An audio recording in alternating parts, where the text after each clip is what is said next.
Hi friends, ಎಲ್ರಿಗೂ ನಮಸ್ಕಾರ. Welcome to V studio. S M. Krishna ವಿದ್ಯಾಭ್ಯಾಸದಲ್ಲಾಗಿರ್ಬೋದು ಅಥವಾ ರಾಜಕೀಯದ ಕ್ಷೇತ್ರದಲ್ಲಾಗಿರ್ಬೋದು ತನ್ನದೇ ಆದಂತಹ ಛಾಪನ್ನು ಮೂಡಿಸಿದಂತಹ ವ್ಯಕ್ತಿ. ಈ ವ್ಯಕ್ತಿ ಈಗ ನಮ್ಮನ್ನೆಲ್ಲ ಬಿಟ್ಟು ಇಹಲೋಕಕ್ಕೆ ತ್ಯಜಿಸಿದ್ದಾರೆ. ಇವರ ಲೈಫ್ ಸ್ಟೋರಿಯನ್ನು ಈ ವಿಡಿಯೋದಲ್ಲಿ ಹೇಳ್ತೀನಿ, ಇವರ ಸಾಧನೆಗಳನ್ನು ಈ ವಿಡಿಯೋದಲ್ಲಿ ಹೇಳ್ತೀನಿ, ಕೇಳ್ತಾ ಹೋಗಿ. ಎಸ್.ಎಂ. ಕೃಷ್ಣ ಅವರ ಪೂರ್ತಿ ಹೆಸರು ಸೋಮನಹಳ್ಳಿ ಮಲ್ಲಯ್ಯ ಕೃಷ್ಣ. ಇವರು 1932 ಮೇ 1 ಮಂಡ್ಯ ಜಿಲ್ಲೆಯ ಮದ್ದೂರು ತಾಲೂಕಿನ ಸೋಮನಹಳ್ಳಿಯಲ್ಲಿ ಜನಿಸಿದರು. ಇವರದು ಒಕ್ಕಲಿಗ ಸಮುದಾಯ. ಇವರ ವಿದ್ಯಾಭ್ಯಾಸದ ಬಗ್ಗೆ ಹೇಳೋದಾದರೆ ರಾಜ್ಯದಲ್ಲಿ ಹೆಚ್ಚು ಓದಿದ ಸಿಎಂ ಎನ್ನುವ ಹೆಗ್ಗಳಿಕೆಗೆ ಪಾತ್ರರಾಗಿದ್ದಾರೆ. ಶ್ರೀರಾಮಕೃಷ್ಣ ವಿದ್ಯಾಶಾಲೆಯಲ್ಲಿ ಹೈಸ್ಕೂಲ್ ಮುಗಿಸಿ ಮಹಾರಾಜ ಕಾಲೇಜಿನಲ್ಲಿ BA ಪದವೀಧರವನ್ನು ಪಡೆದುಕೊಂಡರು. ಬೆಂಗಳೂರಿನ ಯೂನಿವರ್ಸಿಟಿ ಆಫ್ ಲಾ ಕಾಲೇಜಿನಲ್ಲಿ ಕಾನೂನು ಪದವಿಯನ್ನು ಇವರು ಪಡೆದುಕೊಂಡಿದ್ರು. ನಂತರ ಹೆಚ್ಚಿನ ವಿದ್ಯಾಭ್ಯಾಸಕ್ಕಾಗಿ ಅಮೆರಿಕಾಗೆ ಹೋದರು. ಡಲ್ಲಾಸ್ನಲ್ಲಿರೋ ಸದರ್ನ್ ಮೆಥಡಿಸ್ಟ್ ಯೂನಿವರ್ಸಿಟಿನಲ್ಲಿ ಪದವಿ ಶಿಕ್ಷಣ ಪಡೆದುಕೊಂಡರು.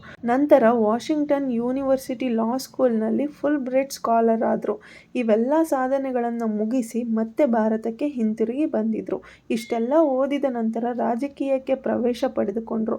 1962ರಲ್ಲಿ ಅಂದರೆ 32ನೇ ವಯಸ್ಸಿನಲ್ಲಿ ರಾಜಕೀಯಕ್ಕೆ ಕಾಲನ್ನು ಇಟ್ಟರು. ಮದ್ದೂರು ವಿಧಾನಸಭೆ ಎಲೆಕ್ಷನ್ನಲ್ಲಿ ಪಕ್ಷೇತರ ಅಭ್ಯರ್ಥಿಯಾಗಿ ಸ್ಪರ್ಧಿಸಿದರು. ಆ ಸಲ ಕಾಂಗ್ರೆಸ್ ಅಭ್ಯರ್ಥಿಯಾಗಿದ್ದ ಶಂಕರ್ ಗೌಡರ ಪರ ಸ್ವತಃ ನೆಹರು ಅವರೇ ಬಂದು ಸಪೋರ್ಟ್ ಮಾಡಿದ್ರು ಚುನಾವಣೆಯಲ್ಲಿ ಅವರನ್ನು ಗೆಲ್ಲಿಸಲಿಕ್ಕೆ. ಆದರೂ ಸಹ ಎಸ್.ಎಂ. ಕೃಷ್ಣ ಅವರನ್ನು ಜನ ಗೆಲ್ಲಿಸಿದರು.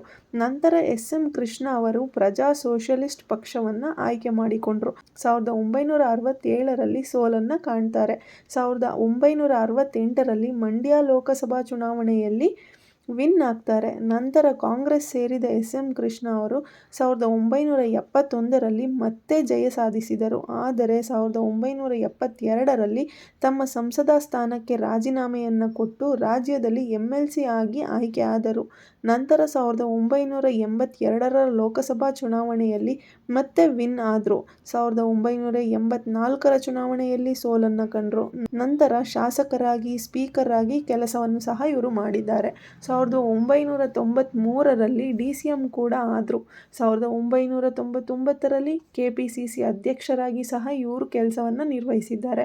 ಆ ಸಲ ನಡೆದ ಚುನಾವಣೆಯಲ್ಲಿ ಕಾಂಗ್ರೆಸ್ಗೆ ಭರ್ಜರಿ ಜಯ ಸಿಕ್ಕಿತ್ತು. ನಂತರ CM ಆದ ಎಸ್.ಎಂ. ಕೃಷ್ಣ ಅವರು 2004ರವರೆಗೂ ಈ ಹುದ್ದೆಯಲ್ಲಿ ಮುಂದುವರೆದರು. CM ಆಗಿದ್ದಾಗ ವಿವಿಧ ಇಲಾಖೆಗಳನ್ನು ಆಧುನೀಕರಿಸಿದರು. ಎಲ್ಲಕ್ಕಿಂತ ಮುಖ್ಯವಾಗಿ ಡಾಕ್ಟರ್ ರಾಜ್ಕುಮಾರ್ ಅವರನ್ನು ಅಪಹರಣ ಮಾಡಿದ್ದು ಇವರ ಅವಧಿಯಲ್ಲೇ. ಹಲವು ತಿಂಗಳ ಬಳಿಕ ಕಾಡುಗಳ್ಳ ವೀರಪ್ಪನ್ ಮುಷ್ಟಿಯಿಂದ ಡಾಕ್ಟರ್ ರಾಜ್ಕುಮಾರ್ ಅವರನ್ನು ಕ್ಷೇಮವಾಗಿ ಬಿಡಿಸಲಾಗಿತ್ತು. ಕಾಂಗ್ರೆಸ್ ಹೈಕಮಾಂಡ್ಗಳ ಜೊತೆಯಲ್ಲೂ ದೊಡ್ಡ ಲಿಂಕನ್ನು ಹೊಂದಿದ್ರು. ಇವರು ಹಾಕಿದ ಫೌಂಡೇಶನ್ ಇಂದನೇ ಅಂಬರೀಷ್ ಹಾಗೂ ರಮ್ಯಾ ಅವರು ಮಂಡ್ಯದಲ್ಲಿ ಸ್ಪರ್ಧಿಸಿ ಗೆಲ್ಲಲು ಸಾಧ್ಯವಾಗಿತ್ತು. ಕನಕಪುರದ ಬಂಡೆ DK ಶಿವಕುಮಾರ್ ಅವರು ಎಸ್.ಎಂ. ಕೃಷ್ಣ ಅವರ ಅಪ್ಪಟ ಶಿಷ್ಯ ಅಂತಲೇ ಹೇಳಬಹುದು.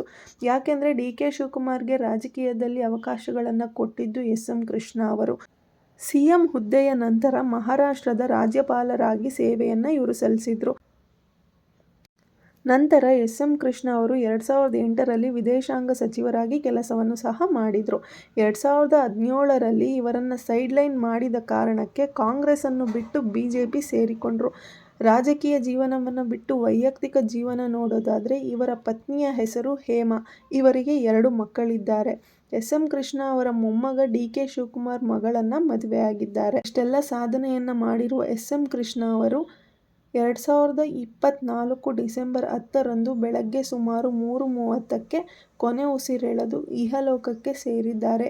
ಇವರು ಹುಟ್ಟಿದ ಊರಿನಲ್ಲೇ ಮಧ್ಯಾಹ್ನ 1 ಅಥವಾ 2 ಗಂಟೆಯ ನಂತರ ಸೋಮನಹಳ್ಳಿಯಲ್ಲಿ ಇವರ ಅಂತ್ಯಕ್ರಿಯೆ ನಡೆಯುತ್ತೆ. ಇಂತಹ ಮಹಾನ್ ಸಾಧಕನಿಗೆ 2 ನಿಮಿಷ ಕಣ್ಣನ್ನು ಮುಚ್ಚಿ ಅವರ ಆತ್ಮಕ್ಕೆ ಶಾಂತಿಯನ್ನು ನಾವುಗಳು ಕೋರೋಣ.